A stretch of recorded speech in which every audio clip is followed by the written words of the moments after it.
ہمیں کتنے رسول آئے نہ آیا کوئی عظیم تم سا. لوگوں نے خلافت راستہ کا نام سنا، ان سے پوچھو خلافت راستہ کیا؟ مختصر جواب، ریاست مدینہ کا نام سنا ہے؟ جواب. اگر میں آپ سے کہوں اسلامی نظام حکومت کیا ہے، نہ سناؤں تو نہ تو تم بڑی اچھی پڑھی ہے. اتر میرے سوال کا جواب دوں کہ اسلام کا نظام حکومت کیا ہے، آپ کو نہیں پتا. میں یہ بتا رہا ہوں نا، 80% امام کو نہیں پتا.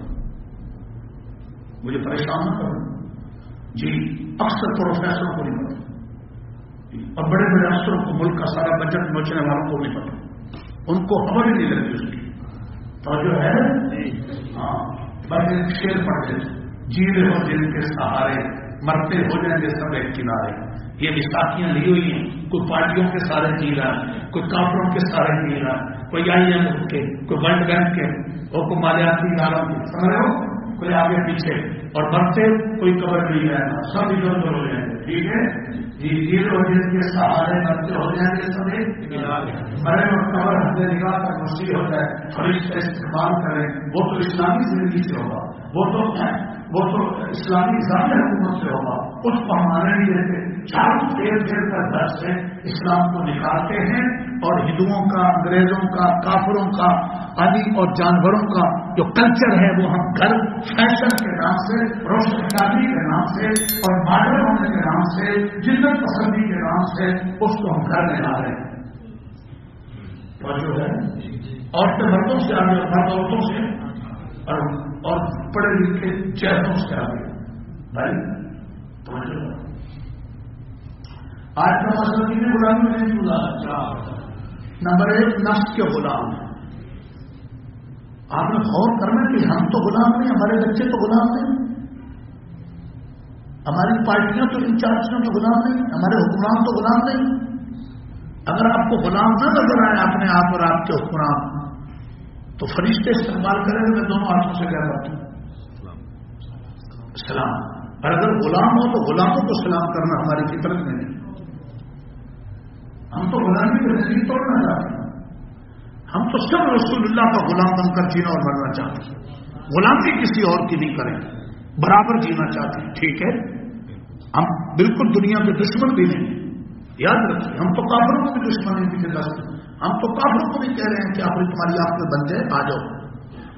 ہم کسی نہ حکومت کے، نہ کسی عہدے کے، نہ کسی پارٹی کے دشمن نہیں، لیکن خدا کی قسم غلام. بس غلامی سے رہا ہے. غلام سب رسول اللہ اور اس کی دعوت دینا چاہتے ہیں، اور بندے صرف اللہ. سمجھ آئے جی؟ بس پر انشاءاللہ آپ کو جو ہے توجہ معلوم کرا کھوٹا ہو واپس کر دیں انشاءاللہ. 4 وقت آپ کو جواب دینا، 2 ایسوں کرے گی، اور 4 وقت تمہیں سنا، تاکہ آپ کو سمجھ آئے کہ ہم کس زنجیر میں جکڑے ہیں. اور بیٹھے ہیں رستوں کے اندر، کبھی کبھی آ کے نماز پڑھ لی، کبھی کبھی محفل کر لی، نعت خانوں نے 2-4 نعتیں پڑھ لی لے کے، اور 2-4 خطیبوں نے 2-4 مسئلہ کر لیا. یہ نعتیں بھی اچھی ہیں، خطیبت اچھی ہے، لیکن غلامی سے نکلنے کے لیے ایک جو انقلاب ہے وہ ہم سے روٹا ہوا ہے اور چھوٹا ہوا ہے. توجہ، ایک تو نفس کے غلام. نفس کس چیز کا نام؟ 2 خواہش. اپنی مرضی کے مطابق جو ہو لے لوں، جو مرضی کے خلاف ہو اس کو. ان 2 خواہشوں کا نام نفس. جبکہ ہمیں حکم یہ ہے رب کی مرضی کا لے لو جس سے رب راضی ہو، جس عمل سے، جس کردار سے، جس خوشی سے، جس غمی سے، آپ توجہ نہیں، جس خوشی سے، جس غمی سے، جس دوستی سے، جس دشمنی سے، جس آمدن سے، جس خرچ سے رب راضی ہوتا ہے اس کو چھوڑ دو، اور جس سے رب راضی ہوتا ہے اس کو کر لو. کرنے کا کام یہ. اور ہم کیا کر رہے ہیں؟ ہمارا نفس جس سے خوش ہوتا ہے ہم وہ، اب توجہ ہی، نفس خوش ہوتا ہے ساڑیاں دیکھ کے، بھابیاں دیکھ کے، بازار والیاں دیکھ کے، طویل ڈنڈے کی آڑ میں مرغیاں دیکھ کے، اور بس بڑے ہوئے بھی دیکھتی. نفس پر خوش اور اس میں مست. اور عورتوں کو نفس کیا کہہ رہا ہے؟ تم بن ٹھن کر میک اپ کر کے شاپنگ سینٹروں میں جاؤ. عورت کے لیے مجھے بتایا کہ عورتیں بھی، میں پوری تاخیر سے کہہ رہا ہوں، اگر آپ کو اس کے خلاف ملے تو آپ کو حق ہے میرے بیان کے بعد سوال کرنے. عورت کے لیے سوائے خاند کے اور کوئی رشتہ نہیں جس کے لیے زیب و زینت بن ٹھن کر تیار ہونے کا کوئی اسلام میں درجہ اور مقام. فقط ہے ایسا رشتہ کون سا؟ غیرت مند باپ، غیرت مند بھائی، غیرت مند چچا اور نانو اپنی بہنوں اور بیٹیوں اور بھانجیوں کو بھی نظریں بھر کر نہیں دیکھا کرتے. وہ شفقت کی وجہ سے سر پہ ہاتھ بھی رکھ دیتے ہیں، ان کی خیر خواہی بھی کرتے ہیں، لیکن ان کے جسم کو اور ان کو نظریں بھر کر دیکھنا حیا کا گوارا الگ پردہ ہے.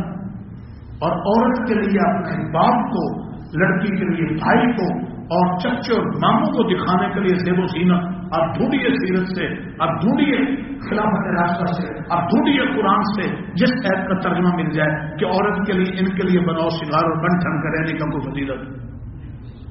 ایک خان اور بن ٹھن کر جا رہی ہیں بازار میں، شاپنگ سینٹروں پر اور شادی بیاہ میں، اور وہاں جو کیا ہوتے ہیں وہ جو کھانا دیتے ہیں اس کو بڑے کوئی حیاداری کریں تو وہ اندر کیا ڈالیں، کراتے نہیں، پردے لگا دیتے. اور میاں بیوی جو شادی میں آئے تھے تو میاں بیوی کے درمیان کیا ہو گئے، اور وہ ویٹر ووٹر سارے اندر جا رہے ہیں. کبھی کسی مولانا سے پوچھا، اور آپ کی اکثر مسجدوں کی اماموں کی طرح سخت رہی ہے جو لوگ کے ساتھ ممبر سے لڑنا، میں یہ بتلا ایک ڈیفینس کے نام پر قدیم ہے جمعے میں بات پڑھنے کی کر رہی اور خواتین چھوڑ رہی. تو ایک بڑے افسر کی بیوی نے جا کر آپ نے خانت کی تلاش کی کہ کون سے مولانا ہے یہ پردے کی باتیں کر رہے ہیں.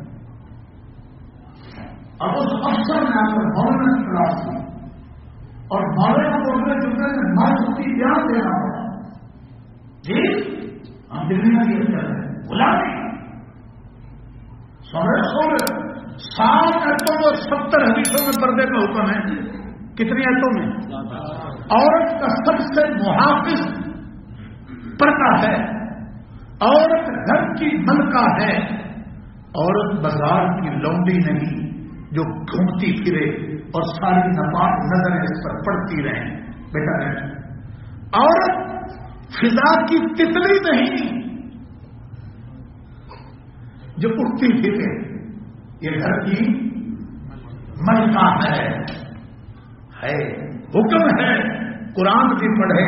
آپ مفتیوں سے پوچھنا تو گھر میں بھی اونچی آواز سے قرآن نہ پڑھے قرآن، تاکہ گلی میں جانے والا اس کی آواز سنے اور اس کی آواز میں جو لوچدار لہجہ ہے اس جانے والے نفاق کے تصور میں نفاق کیا ہے. جس عورت کو گھر کی چار دیواری کے اندر قرآن بلند آواز سے پڑھتے ہوئے جس کی آواز بازار میں جائے رب منع کرتا ہے، شریعت منع کرتی ہے، اس کو ہاتھ بالوں کے ساتھ، کٹے ہوئے بالوں کے ساتھ، جی ویٹروں کے سامنے، شاپنگ سینٹروں پر، ایئر ہوسٹس بن کر چوک اور چوراہے کا پارکوں کا مال بھرنے کی اجازت قرآن کی کس عید نے دی، مصطفیٰ کی کس سنت نے دی، اخلاق طاہرہ بناتے رسول صحابیات کہاں سے ملی؟ کیوں خاموش ہو گئے؟ کیوں بغیرتی کا سام چھوم گیا؟ کیوں ممبر خاموش ہو گئے؟ کیوں امت کے غیر مند مرد بغیرتی کے بیچ ہو گئے؟ ہے تو بولنے والا سیدہ فاطمہ رضی اللہ تعالیٰ عنہا بیمار ہوتی ہے، سیدنا علی سے کہتی ہے میری روح نکل جائے، میری چارپائی میں چھڑیاں باندھ کر بڑی چادریں ڈالنا اور اندھیرے میں چارپائی اٹھانا، میرے مر جانے کے بعد بھی کسی کو یہ پتہ نہ چلے محمد رسول اللہ کی بیٹی سیدنا علی کی بیوی کا جسم دبلا تھا یا بھاری تھا. یہ ہے حیا کا معیار. میری بہن بیٹیوں، میں ترغیب میں بات بتا رہا ہوں، جی کس کی غلام بن گئی ہو؟ تم تو جنت کی ملکہ تھی، تم تو حوروں کی سردار تھی، اللہ اکبر، تم تو گھر کی ملکہ تھی، تمہیں کس نے دھوکہ دے دیا؟ تمہارے نام پر تو قرآن میں سورۃ النساء آئی ہے، اور تمہیں اسلام سمجھ میں آ جائے تم سب سے پہلے اسلام کو قبول کرو، جتنی عزت تم نے اسلام نے تمہیں دی۔ تمہارے پیدا ہونے پر، بچی کے پیدا ہونے پر اسلام سے پہلے، حضور پاک صلی اللہ علیہ وسلم کی آمد سے پہلے بچی کے پیدا ہونے پہ باپ کا چہرہ سپڑ جائے۔